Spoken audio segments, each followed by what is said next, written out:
I'm Christina Linson. I'm the Director of Family Life Preschool at Evergreen Church in Bixby, Oklahoma.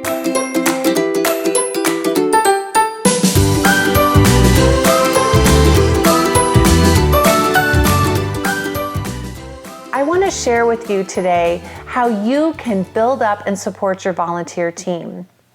Evergreen Church has seen tremendous growth in the last 2.5 years. We went from 600 people in our worship service every Sunday to over 1,000. With that rapid growth, we have had to recruit a ton of new children's ministry leaders. So I just wanted to share with you one of the things that we've done to do that. So what we started to do was once a month offer what we call preschool essentials.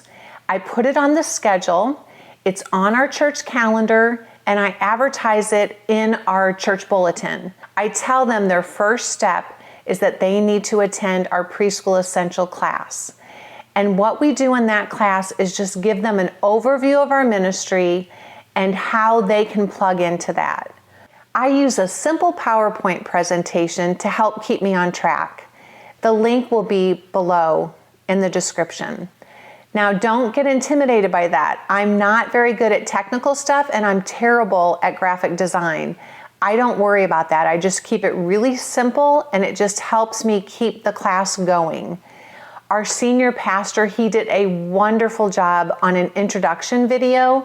And what I love about that is it displays to these volunteers the buy-in that he has for our ministry.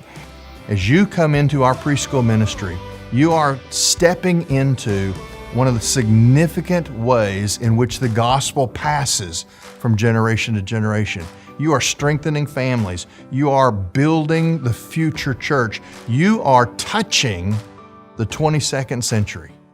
He is very supportive. He knows how important it is for us to train up our children, and that shows in this video. And you can see a link to what he did below in the description. I give them our parent volunteer handbook, and I touch on major topics such as supervision of children, child protection policies, housekeeping, how we structure our classroom time, those types of things. Our mission is to come alongside parents to build a faith foundation in their children. We do not merely provide babysitting or childcare. We are very intentional and we try to be purposeful in everything that we do with the kids. I reviewed the study plan that we have with our curriculum called God's Unfolding Story for older preschoolers. This is a free online curriculum that you can find at sundayschoolzone.com. Those links will be in the description below. From an administrative side, I love that the lessons are online because that's really convenient for me to share it with parents each week.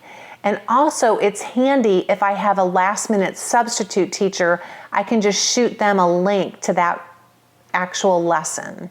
I require our teachers have 5 elements in their class time. So I want to go over those 5 different elements with you. The first element we include in our classrooms is preschool centers. I know this is very specific to this age group, but you can use the same concept and provide age-appropriate options for older kids. This is our transition time at drop-off and pickup as children are entering and leaving at varying times. We offer different activities set out on tables so the children can easily enter the classroom and be engaged right away. Some will be very specific to the day's lessons, while others will be more basic, such as building blocks, puzzles, and Play-Doh. We want the kids to be drawn into the room without interrupting a group activity that's already in progress. The next element that we, of course, include is our Bible lesson time. This is when we present the lesson straight from the Bible to the whole class. With younger kids, we think it's important to have them physically move to a new space in the room. We'll have the kids clean up the activities that were on the tables and then move the children to our carpeted area. This acts as a great reset for the kids to help them switch their attention to the teaching portion of the class. They may sit in a semicircle in chairs, on a classroom rug where they can pick a spot, on carpet squares, or you can even use placemats. All of our teachers are gifted in different ways. Some of our teachers use flannel boards. Kids love them. It's really a novelty to this generation. Some teachers use puppets to engage the children in the lesson. Some of them use big books or pictures and posters that depict the lesson we're teaching that day. Be on the lookout for an upcoming video on some great ideas to teach the Bible lesson. The third element that we include in our class time is gross motor time. We schedule time out of the classroom either on our playground outside or in our indoor playroom. It's nothing fancy. We have an open room and we stocked our closet with scooter boards, hula hoops, balls, beanbags, and a few small riding toys. This gives them a chance to get up and move. We also offer a small indoor playroom for our kids 2 and under. We transformed an existing classroom into a playroom with some foam tiles, stepping stones, slides, and plastic teeter-totters. The fourth element that we require is song and worship time. We want to make sure that all of the kids have a chance to praise and worship and learn verses through song. Praise Him, praise Him. This is the way we praise Him every Sunday morning. Baba, black sheep, have you any fear? No, sir, God is near. We have a gentleman who comes in every week and teaches our 4 and 5-year-olds and our kindergarten class. He sets our monthly memory verse to a familiar tune and teaches the kids. It's awesome. These kids are learning God's truth through these songs. The fear of the Lord is the beginning of knowledge. Fools despise wisdom and instruction. Proverbs 1:7. Now, some of our teachers are uncomfortable leading songs or praise and worship, and that's okay. We offer DVDs that they can pop in. Our church also has a membership to Right Now Media that our teachers can use. So I don't want anybody to feel like they have to be part of the choir or the worship team.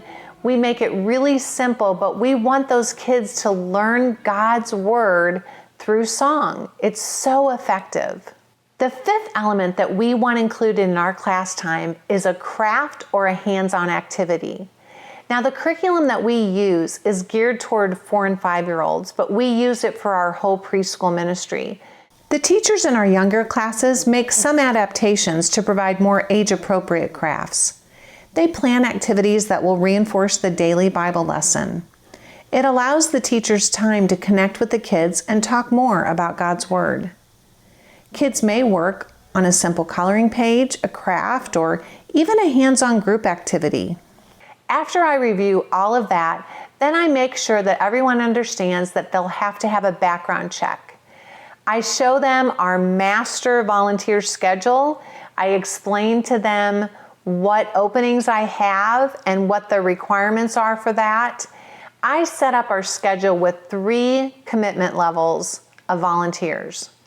My ultimate goal is to have weekly lead teachers that are committed for the school year. That provides consistency for these kids. And then there's also buy-in from the teacher. That's that teacher's class. He or she owns that classroom, builds relationships with those kids and those parents. I understand not everybody can commit to that. So I've also offered a second level commitment, which would be a part-time, a bi-weekly lead teacher. One teacher would serve the first, third, and fifth week, and the other teacher would serve the second and fourth week. If I have a volunteer who can't commit to weekly and can't commit to bi-weekly, then what I'm going to suggest for them is that they be on our sub list. This year, what I decided to do was I had a designated sub teacher for each one of my lead teachers. So that way, if Miss Carol has to miss, instead of her scrambling and trying to find someone to sub for her, she knows that Catherine is her sub. I will ask any teacher that has stepped down from the previous year to stick around as a lead teacher sub, and that's worked out really well. At the end, I'll take them down to visit the hallway. and they will take a look at one of our classrooms. They might take a peek into the nursery. I'll show them our resource room and show them the different supplies and supports that we have in place for our teachers. Our current volunteers are seeing new people coming on board, and everyone's excited to see the growth. This has been a very effective way for us to build up our volunteer team. I have been surprised that not only has it helped us train our new volunteers, but it's actually been a way to recruit new volunteers that I never would have met. I encourage you to give volunteer orientation a try this year.